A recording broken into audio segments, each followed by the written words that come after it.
What's up, ladies and gentlemen? Hot Takes with Matt and Hot Sauce is back. Kalvin, I hear it is quite snowy out where you are in Arkansas, man. How are you doing?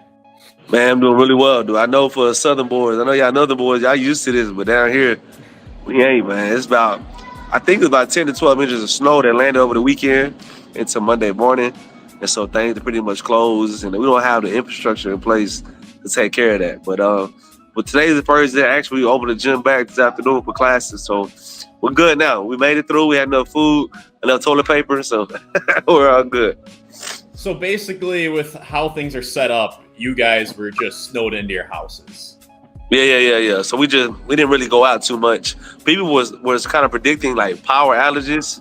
That didn't happen, thank God. So we're good. Actually, back in 2010, up here, I call it the ice apocalypse. That's when like this snowstorm like took us by surprise. Like, I mean, it wasn't until last minute we thought it was coming. It was power lines, power lines getting snatched out. It was bad. But I was out of power for at least 4 days. So that was one of the worst ones this area has ever seen. So it was nowhere near like that this time, thank God, and we're all good. Actually, it's a funny video on social media. I mean, slide down a death slide in the snow/ice, and don't recommend at all. Do not recommend. My kids was there; they was all laughing. It was bad. You should send that over. You should definitely send that out over. And, maybe we'll throw it up on the page if Kalvin gives his blessing to it. But Kalvin, wait, and actually, before we hop into the boxing, in a typical winter, is there snow at all? And what's a typical winter day temperature wise where you are? Well, Arkansas, yeah. Texas, not really, but Arkansas, definitely every winter we're going to expect snow and ice. More so ice than snow. And that's what makes it dangerous here is what they call black ice. Is where the ice on the roads that you don't see until you're up on it. Then it's too late. But that's really every winter is usually going to be ice / snow, yeah. Before we go any further on that, hold on. I'm a man of my word. Last episode, I forgot. Not this episode. Push-ups. You already know it, baby. Let's go. Yeah. I'm deciding, should I join or not? I'm deciding if I'm going to be hitting the bench press later today. Yeah, Kalvin is down 200. He owes me 200 push-ups. We made a bet on whether Jake Paul, Anthony Joshua would win or would happen, and it happened. It wasn't a pretty fight, but it happened. So Kalvin owes me 200. He paid his first 50 push-ups. And maybe next episode I'll join. I think I'm hitting my chest at the gym later today, so I don't want to get tired. I want to hit some good numbers, so I'm going to be comfortable in my chair. But There go 50 right there, baby. That was quick. That was quick. I'll make a quick note. Matt also said last episode that he would join me, and here we are. This episode, he said next episode. I just want to put it out there for the masses to hear. That's all. Third time's the charm. Say less. So, yeah, well, I appreciate it. He's got 100 more to go. But now let's get right into the topics going on in the boxing world. We have Shakur Stevenson versus Lopez. I believe, Saturday night? Kalvin, this Saturday. Down for. Yes, sir, this Saturday. Like I said last time, it's a great fight. I don't think it's being talked about a lot, but it's okay, though. It's still getting promoted by the Middle Eastern guy, Saudi, I believe. And it's a real good fight. It's for the 140-pound title. So last episode, I misspoke. Teofimo Lopez had all the titles at 135.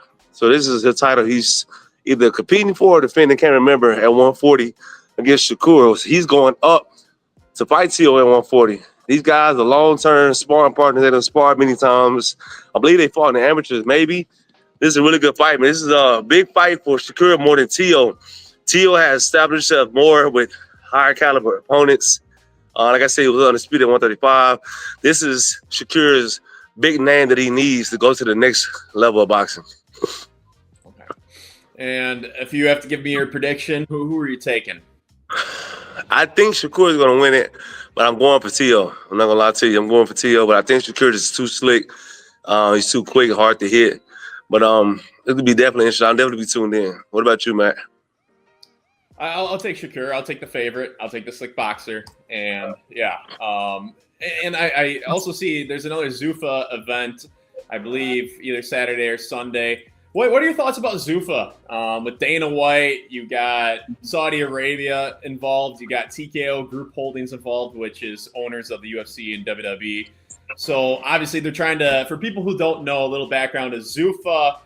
They're trying to make a more centralized league style format for boxing because right now boxing is kind of a mess. It's a hodgepodge. It's been like that for many years where there's a bunch of different belts. It's very political. It's kind of all over the place. You'll have 5 different champions at a weight class. And what they're trying to do with Zuffa is kind of do what Dana White did with the UFC and make it a centralized spot for boxing, make it much more organized.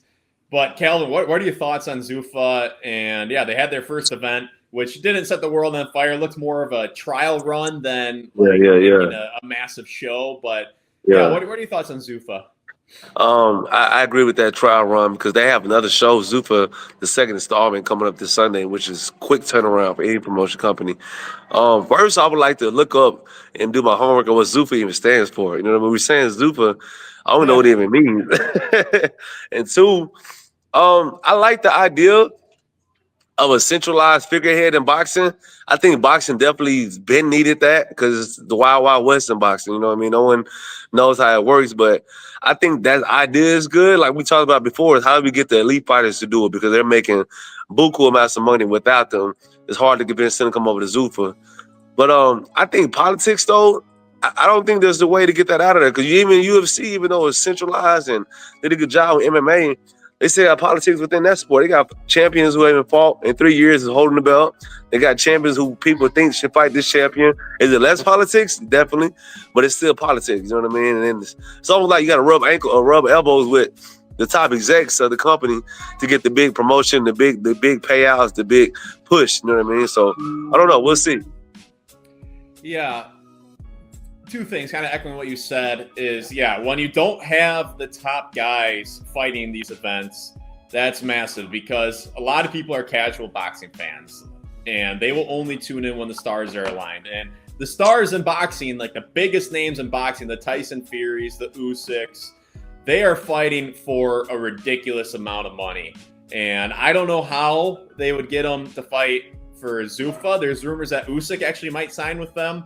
And I like that the fact that Saudi Arabia is involved and you got TKO Holdings, Group Holdings, like that is massive. I mean, maybe they can pay a little bit more than they do to the top guys in UFC. But yeah, I don't think there's ever going to be a perfect format in boxing, MMA. There's never going to be politics-less world. Like there's always going to be some, but it's trying to limit it. And I like the idea. I hope it's successful because there's no reason to have 6 belts, right? There should be 1 champion. There shouldn't be 6 different champions in the heavyweight division or whatever division it is. It's way too confusing. It's way too hard for casual sport fans. If casual sport fans want to get more into boxing, it's way too complex for them to get into it. Like, how are they supposed to track that when they work a job, when they follow other sports, when they have kids and stuff? How are they supposed to keep track of what's going on in the boxing world when there's so much going on? It's just all over the place. So getting it to one spot, I think, is a wonderful idea. I hope it works. But yeah, the top stars in boxing, that's where I'm concerned because I don't think that there's a chance they don't come over. But I think for everybody else, right, like for you, that sounds absolutely wonderful because, you know, like unless you're one of those guys, it is so hard to get a fight signed. And then once you get it signed, to get it to the finish line without someone pulling out. You know, it's very easy to go a year or 18 months without a fight because it's just boxing's just kind of a shit show. So I like the idea. I hope it succeeds. And yeah, kind of building off of that before we get into Tyson Fury, Usyk, and what the other headlines are. Kalvin, can you give us an update with you? I see you're a little sweaty. I imagine you're staying busy training. What's next for you? I imagine you're trying to get a fight signed. Oh, for sure. I wasn't sweating till I knocked those push-ups down, man. I was actually chilling now, man. But yeah, you know me, big dog. I'm prepping for a big 2026, man. I have a feeling that we're gonna have at least 2 big phone calls coming this year. I'm staying active. I'm trying to get here on a local show here very soon to get momentum back going again. That's how boxing works, man. It's all about if you take a big loss, get momentum back going, and then those calls will happen again. So trying to get the momentum back going again. I'm using my contacts and resources to try to schedule fights. Nothing's shaking right now, but of course, I gotta stay ready. So you gotta get ready. Yes, sir. Absolutely. Pro's pro, like I always like to say. So no, that's great. and I hope it happens. You know what? Now that we're partners on this show, perhaps actually I'll float this idea. I'll float it now. What do you think about doing a behind the scenes like video of you heading into your fight? Ooh, nice. I like I that, don't want to be a man. distraction. I don't want to be a distraction, but like recording Nah, and kind of showing what it's like before the fight. that's easy, big dog. Too easy, man. That's easy. Super easy. Let's go. Let's Only go. thing, Yeah. the biggest hurdle, which is I can get that squared away, and just getting access to the back commission. They be commissioning, but Yeah. yeah. I got Let's you. Don't go, even trip. champ. Let's go, champ. Yeah, and I can walk out with the Team Henderson With the swag, Team Henderson swag. yeah, Let's go. Let's yes, go. sir. I'll Let's carry the go. towel. I'll carry the towel.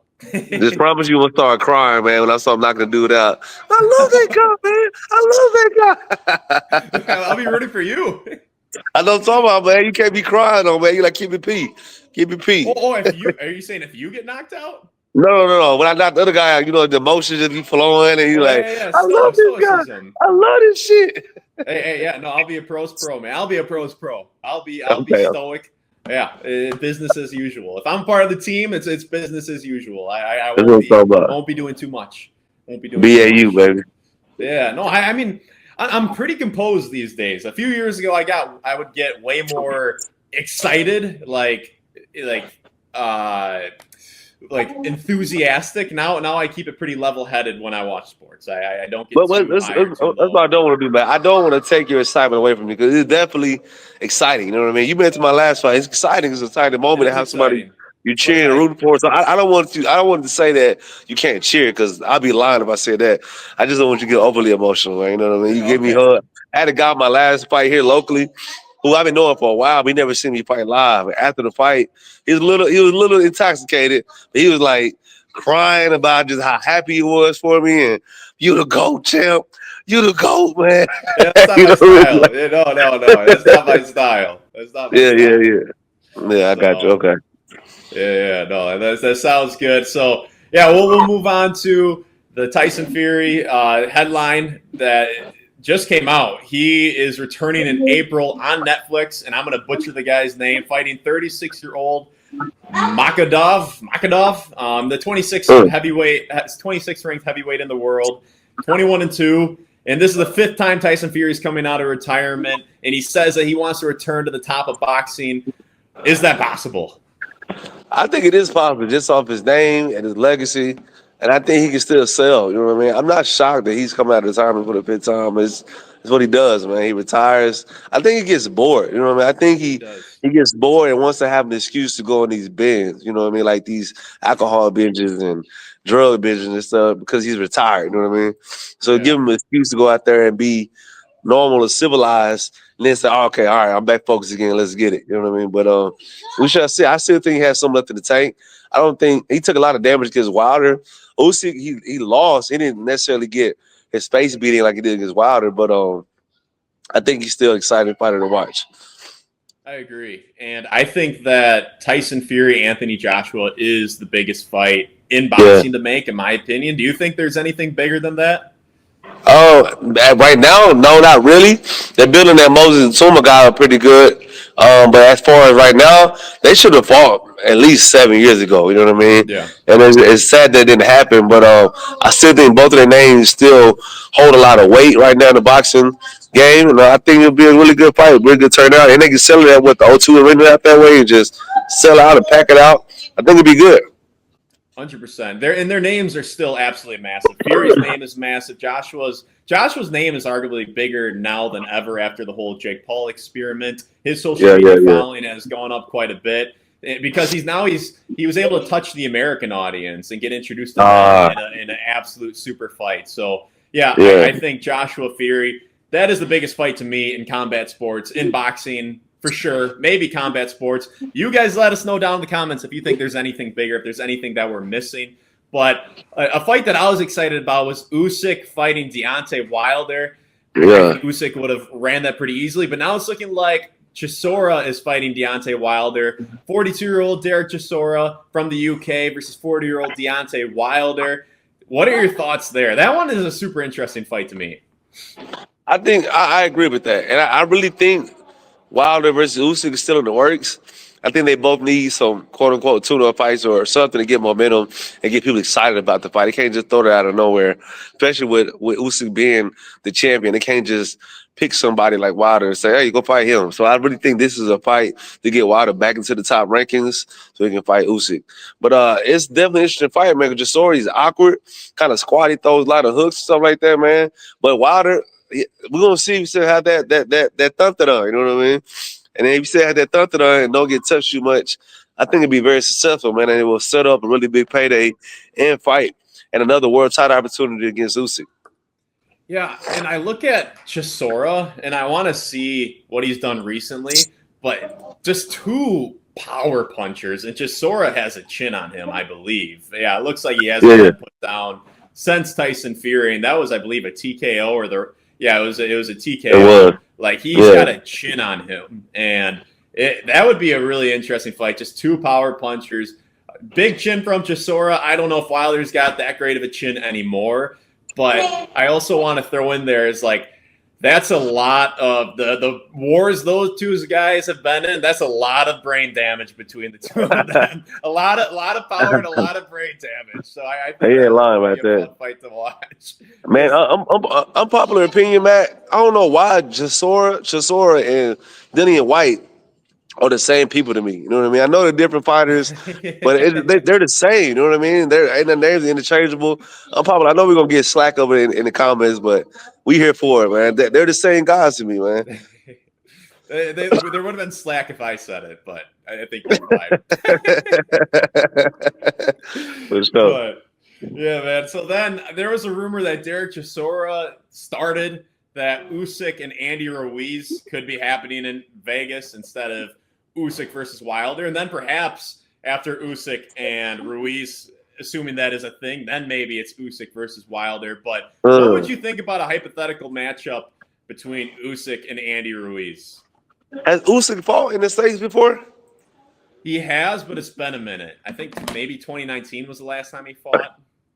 That's definitely that makes sense. You fight Andy Ruiz in the States to get some momentum going. Deontay Wilder fights Chisora, and then you meet and fight in Las Vegas or wherever, Usyk versus Wilder and stuff, man. But I like Ruiz, man. He has quick hands.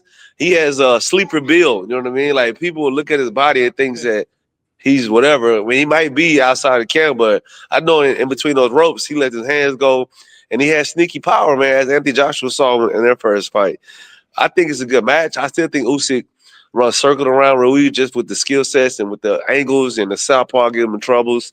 But it's a good fight for Ruiz to make some money. Maybe his last hoorah at a world title. And then we'll see Usyk versus Wilder. Yeah, I think it's a perfect fight too because you knock out two things here. One, it's a big name, right? And then it's really a tune-up fight at the end of the day. I mean, you could fight a tune-up fight against a no-name who wouldn't sell tickets, who wouldn't really build any momentum for you. But you beat Andy Ruiz. That's a big name you just beat. And you did it in a big spectacle, whether it's on Netflix. But that's going to be something that sells out a big arena. And I think it makes a lot of sense because Usyk got hurt, I believe, against Dubois. I think he hurt his shoulder. So he's been injured. People talked about that. So perfect tune-up. And then go fight whoever you want to fight next. And I think before we wrap this up, if you were Usyk and you're trying to protect your legacy and make the best decisions moving forward, how much are you pushing yourself in these next 2 to 3 fights? He says he wants to fight 2 or 3 more times, and then he might want to do one MMA fight against Jake Paul, and then he's done. So what do you think? What would you do if you're in Usyk's shoes? That's what's weird, though, and that's the hardest part. A lot of common folks can't understand. Once you reach, quote-unquote, the pinnacle of boxing and you reach all your goals, what's going to keep you motivated to wake up in those camps and put in that dog work? You know what I mean? It's like once you reach your goal and you hunted the hunter, and now you're the hunter, what's going to keep you in your toes from people trying to hunt you? And that's the question that Usyk has to ask himself, man, is that like, you got to have that why. Like, what are you doing? Are you doing it for titles? You got all the titles. Doing it for money? Well, you got a lot of the money. So, like, what is your motivation? If it's legacy, then it's something different now. You know what I mean? He'll go in there and train his ass off for his legacy. But if it's titles, belts, and money, he has that. And so that's the part that's difficult once you make it to the pinnacle of boxing. Is like, all right, what next? That's why I admired Floyd so much when Floyd was doing his run. This cat had all the money. He had the belts. He really didn't need to box anymore, but he boxed because he wanted to reach 50-0. And so now Usyk got to ask himself, what is his reason? What is his why? Which is difficult if you don't have that already slated in stone, or if it was maybe something that you already accomplished already in boxing. So it's interesting to see him fight Andy Ruiz. I want to see how he looks. Does he look sharp like the Usyk when he fought Fury, or does he look like a half a step, like he took shortcuts in camp? Yeah. I see. I imagine if he fights, he's not going to take shortcuts. My thing with him is like, I just, not that he can't beat a young up and comer who's a top 10, top 15 guy. When I say young, it's probably more like 30 years old. But if he fights a guy like that, I would imagine he'll be the favorite against anyone in the heavyweight division for the foreseeable future. But I just don't think it's a risk he has to take. He's proven everything he needs to prove. And you asked a really good question, like what motivates Usyk? And I just did a little Google search because I was thinking he's accomplished just about everything there is to accomplish. Like what motivates him? And just the AI overview says he's driven by relentless discipline, faith, and desire to. And this is the interesting one: the desire to support Ukraine rather than fleeting motivation, and kind of saying that he wants to inspire his country while they're going through a war. So during wartime, he wants to be an inspiration for his country, which I find very interesting. That is something that can get you training your ass off each and every day, trying to inspire your country while your country's going through a lot of stuff. So I do find that really, really interesting. As the one when I say shortcuts to camp, I don't mean like he's skipping out and eating cheeseburgers. I mean like when you've been doing it for as long as he has at the top level he has, there's certain guys that you can beat off the couch. If that makes sense to you. You don't want to disrespect the sport. You don't want to say that you just can beat anybody any given day. But you just know because of the work you put in that, hey, I can take 3 months off and still whoop this guy. So, like, the motivation that it takes, because I'm being honest and being transparent, when I fight some of these local shows, these are some of the guys I know I can whoop off the couch. You know what I mean? Like, these guys are just not on my level. And so you got to find something else to turn you up in training camp. You got to find something to go like, I'm focused not on this opponent, but fighting Canelo. You got to have almost that carrot in front of your face to keep you motivated because these guys you fight, they're under you. It's hard once you get to a certain level to be motivated to fight them, to train as you would for a world title fight. So what I mean by taking shortcuts, not him sleeping in and not doing the work, but it's just the motivation behind the work. Iron sharpens iron is kind of the way to summarize your answer right there. And you say you don't feel much fear or any fear at all as you go into the ring, but I do think maybe I'll say instead of fear, the respect. When you're fighting an opponent who has your respect, you're like, I need to be on top of my game to pull this off. Then you're going to train like a different beast, obviously, than if you're fighting a journeyman who you know you're going to whoop up on. And so that's a really interesting point. And let's say he fights two guys who are more so not journeymen, but guys who he can beat off the couch. And then it's like, okay, do you want to go fight a Wardley who's 31 years old? Yeah, I definitely think he could beat him, but that's a huge risk. And then if you're not training like a madman for these other fights leading into the Wardley fight, I mean, maybe you do lose that step as you get to 40, 41. He hasn't lost that step yet at 39. And he just beat Daniel Dubois, who's 27, and he beat Dubois quicker at 39 when Dubois was 27 than he did when he fought, or 38. He beat him quicker than he did when he fought Dubois at 36. Yeah. So it's still there, but yeah, that's a really, really interesting point. But as a guy who respects and appreciates Usyk myself, I hope he doesn't take too big of a risk. Like, have a fun fight with Wilder and Ruiz. They're good boxers. But fighting a young guy, I just don't think you need to do it. You already beat Dubois. What else do you have to prove? That's the way I can see it. So I get it. You'll run off in the sunset, man. He can't wait to be done with it. Yeah, 2 or 3 more fights. Fight Jake Paul in MMA. Imagine if he wins those fights and then he loses to Jake Paul in MMA. I don't know, man. Those Ukrainians, they different, man. I seen a video of who was that? The guy that Conor McGregor fought. Man, he was wrestling bears when he was like Khabib. 8. Yeah, Khabib, man. They're different, man. I don't think he's from Ukraine. He's from He's Russian and Dagestan. He's from Davidson. Yeah, but it's the same kind of idea, though, man. These guys do not play around at all, man. Wrestling a bear, dude, like train or not, like it's still a bear. You know? Yeah. And he's being a kid wrestling the bear, man. So shout out to him. I don't know. We'll see.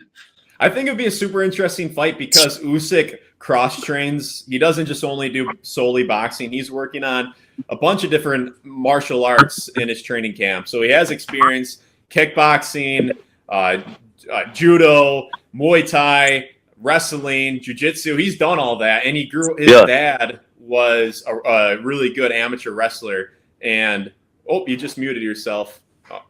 We good now. Yeah. Okay. Yeah, it was on purpose. Okay. And then, Usyk also grew up wrestling.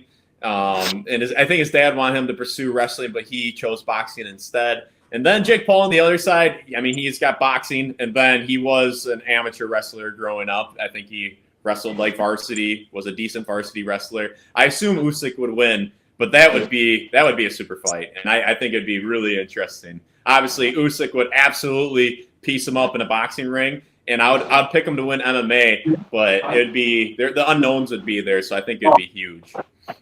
For sure, man. We'll see. We'll definitely see. Yeah, I'm not making this up out of thin air. They've done the face-off, and Usyk said it himself. He said it himself that he wants this fight. So yeah. But I think this is a good stopping point for us. Kalvin, great stuff. Stay tuned. Down the road, perhaps I'll be in Kalvin's corner. Wiping off some sweat or something. We'll see. And then, so stay tuned for that. Kalvin owes me 100 more push-ups, and we'll be breaking down all the biggest news in boxing, bringing the hottest takes. So subscribe, and we will see you soon. Push that subscribe button, baby.